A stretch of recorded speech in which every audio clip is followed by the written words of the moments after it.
Hi TV நேயர்கள் அனைவருக்கும் வணக்கம். நம்ம இப்போ சந்தித்து கொண்டிருப்பது ஆனந்த்குமார் அண்ணன் அவர்கள். அவர் இந்த நியூ ஹேமோட பார்ட்டி ஒன்றில் நம்ம தமிழர்கள் சார்பாக அவர் ரெப்ரசன்ட் பண்ணிட்டு இருக்காங்க. அண்ணா வணக்கம். வணக்கம் அண்ணா, உங்களை பற்றியும் உங்களுடைய பார்ட்டி பற்றியும் மக்களுக்கு தெரிகிற மாதிரி விளக்கமாக சொல்லுங்கள். வணக்கம். என்னோட பேர் ஆனந்த்குமார். நாங்கள் நியூஎம் இண்டிபெண்டன்ட் பார்ட்டியில் கவுன்சிலர் கேண்டிடேட்டாக நிற்கிறோம். இங்கே நியூஎம்மில் எஸ்பெஷலி வாலண்ட் ஏரியாவில் இருக்கோம்.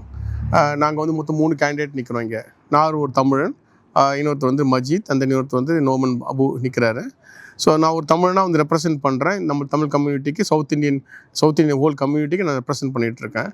இங்கே நியூஎம் மக்கள் பார்த்திங்கன்னா ஏகப்பட்ட பிரச்சனைகள் இருக்குது. இதில் லாஸ்ட் 64 இயர்ஸாக பார்த்திங்கன்னா 1961 பார்த்திங்கன்னா நியூஎம் கவுன்சிலுக்கு பார்த்திங்கன்னா ஒரே கட்சிக்காரங்க தான் ஆளுமை பண்ணிகிட்ருக்காங்க. ஸோ எல்லா விதமான கஷ்டங்களும் அனுபவிச்சுட்டு இருக்காங்க இது வரைக்கும். ஸோ அதுக்கு எல்லாத்தையும் நிவர்த்தி பண்ணுறதுக்கும் அதை தீர்க்கிறதுக்கும் எங்களோட பார்ட்டி முன்னெடுத்து வந்துட்டுருக்காங்க. இது வரைக்கும் எங்களை 4 கவுன்சிலர் கேண்டிடேட்ஸ் நான் வின் பண்ணியிருக்கோம் சோஃபார் இது வரைக்கும். ஸோ இதுக்கு மேலே நாங்கள் 6 கவுன்சிலர் கேண்டிடேட்ஸ் நிறுத்தியிருக்காங்க இந்த தடவை. கண்டிப்பாக இந்த தடவை நாங்கள் ஒரு பெரிய முயற்சியில் நாங்கள் இதில் வின் பண்ணி வருவோம். நாங்கள் இங்கே பார்த்திங்கன்னா பிரச்சனைகள் பார்த்திங்கன்னா கவுன்சில் டேக்ஸ் ரொம்ப அதிகமாக ஏற்றிட்டாங்க. பார்த்திங்கன்னா லாஸ்ட் இயர் 9.9%, இந்த தடவை 5% ஏற்றிருக்காங்க. அதுக்கப்புறம் ஃபஸ்ட் கார்பன் முன்னாடி ஃப்ரீயாக இருந்தது, இப்போ அதுவும் காசாக்கியிருக்காங்க, பேமெண்ட் ஆக்கியிருக்காங்க. ப்ளஸ் பார்த்திங்கன்னா ஃப்ரீ பல்கி வேஸ்ட். இப்போ எங்கே பார்த்தாலும் ரோட்டில் பார்த்திங்கன்னா எங்கே பார்த்தாலும் மேட்ரஸும் குப்பையும் அதெல்லாம் இருக்குது. முன்னாடி எப்படி இருந்ததுன்னா மாதத்துக்கு ஒரு தடவை நியூஎம் கவுன்சில் நீங்கள் புக் பண்ணலாம், ஃப்ரீயாக புக் பண்ணலாம், அவங்க எடுத்துகிட்டு போயிடுவாங்க. ஆனால் இப்போது அதை காசாக்குறதுனால மக்கள் என்ன பண்ணுறாங்கன்னா அதை எடுத்து ரோட்டில் போட்டுடுறாங்க.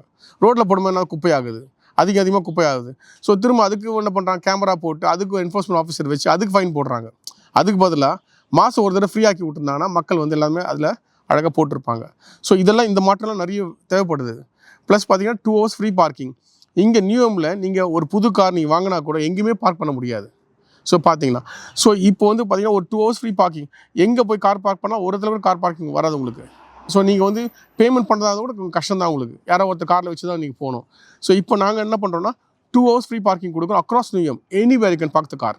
நீங்கள் ஸ்டாட்ஃபோர்ட் போனாலும் சரி, இல்லை ஃபாரஸ்ட் கேட் போனாலும் சரி, எங்கே போனாலும் ஒரு ஷாப்பிங் போனாலும் நீங்கள் பார்க் பண்ணலாம். 2 hours ஃப்ரீயாக பார்க் பண்ணலாம் நீங்கள். ப்ளஸ் செகண்டரி ஸ்கூல் ஸ்டூடெண்ட்ஸ்க்கு ஃப்ரீ மீல்ஸ் கொடுக்கலாம்னு அரேஞ்ச் பண்ணுறோம் நாங்கள். ஸோ நாங்கள் என்னென்ன திட்டம் இருக்கோம், மக்களுக்கு மக்களோட குறைகள் என்ன, நமக்கு வெல்ஃபேர் ஆஃப் த பீப்புளாக நாங்கள் பார்க்குறோம். இவங்க பட்ஜெட் அதெல்லாம் பார்க்குறாங்க. ஓகே, நான் என்ன சொல்கிறேன், பட்ஜெட் எல்லாமே நாங்கள் மினிமைஸ் பண்ணி நிறைய விதமான எக்ஸ்பெண்டிச்சர்லாம் பண்ணி நாங்கள் குறைச்சி நாங்கள் கொண்டு வர முடியும் எங்களால். ஸோ எங்களுக்கு ஒரு சான்ஸ் கொடுங்க. ஸோ 64 இயர்ஸ் ஒரே பார்ட்டி சான்ஸ் கொடுத்துருக்காங்க மக்கள். ஸோ இந்த முறை எங்களுக்கு ஒரு சான்ஸ் கொடுத்து பாருங்கள். நாங்கள் ஒரு மாற்றத்தை உண்டாக்குவோம்.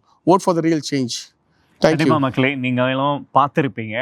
ஸோ உண்மையான மாற்றத்தை நீங்கள் விருப்பப்படுறீங்கன்னாக்க நல்லா ஆராய்ச்சி செய்து ஒரு பார்ட்டிக்கு நீங்கள் உங்களுடைய வாழ்க்கை செலுத்தணும்னு கேட்டுக்கொள்கிறோம். நன்றிகள், வணக்கங்கள். வணக்கம்.